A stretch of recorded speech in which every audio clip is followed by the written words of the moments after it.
Welcome to the Fancy Thinker. I'm Jerry Codamanch, and today we are going to be talking about Guy Gavriel Kay's standalone fantasy novel, TIGANA. Yeah.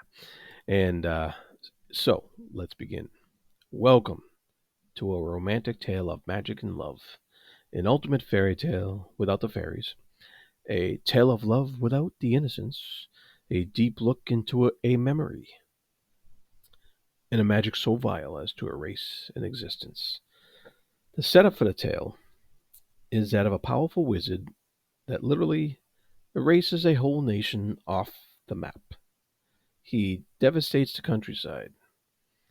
He wipes the very name of Tagana from the minds of all except those who lived there once. Those who were connected to the land itself. Through magic, Kay is touching upon the aspects of memory that run collectively among a population, among humanity. He is reaching deep into what connects people to each other and to a sense of home through their history and their ties to something deeper than just a plot of soil. He's asking the questions of what happens to a forgotten people.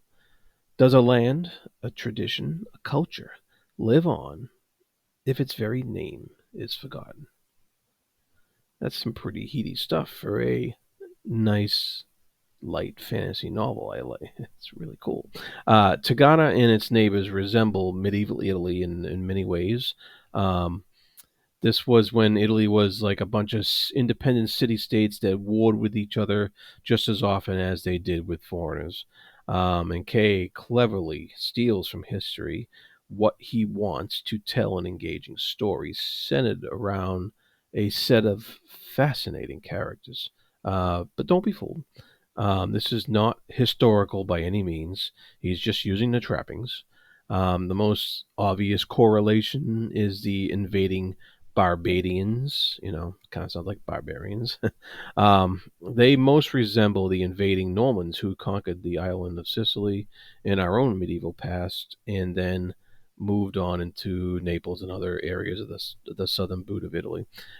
Kay even provides us with a pronunciation guide at the beginning of the book to help us keep that authentic Italian or Latin feel as we read. So, for me, reading this book was like settling into a warm, cozy blanket with a hot cup of cocoa on the couch. The setting felt familiar, the characters were charismatic, and the story was romantic. A fun to read tale of a time when people fought for their homeland and what was righteous. This isn't to say that it was all fun and games and that our characters had no obstacles. Quite the contrary. There is much to be said about how unsure I was of just who was going to survive this rebellion.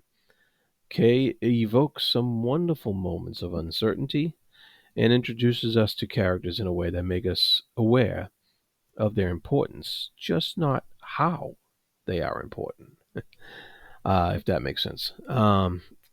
It's kind of the key to keeping an air of mystery about them and not knowing how it's going to turn out and wanting to find out more.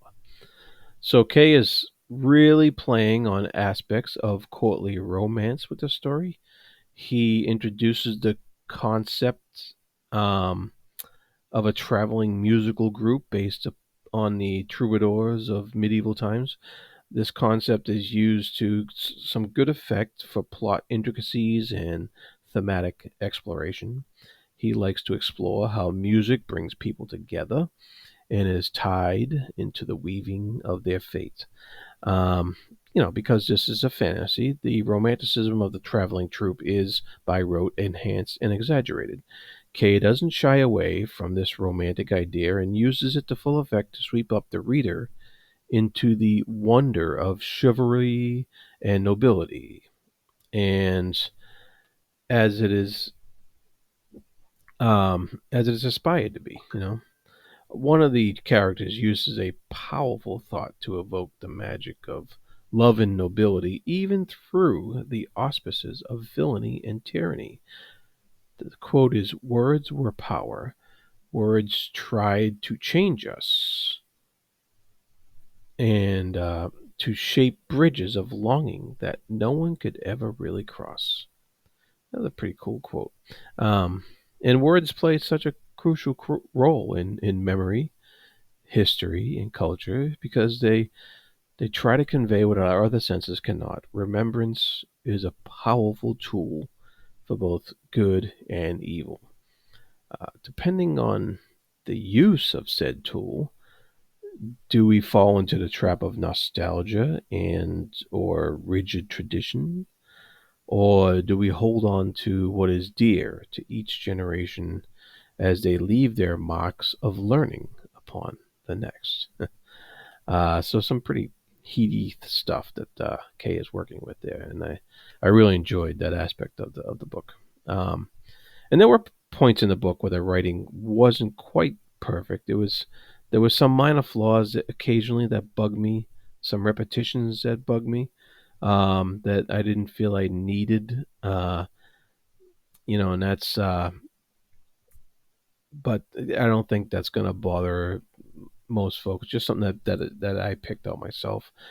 For the most part, the prose was idyllic, it was poetic, it flowed well, and I very much enjoyed my first journey into the K library, and I am quite looking forward to much, much more. So with that said, go out and grab yourself a copy of Tigana, gobble it up, read it, enjoy it. It was good. And if you like this review, please like and subscribe. All that stuff. And as always, please be good to each other. Thank you.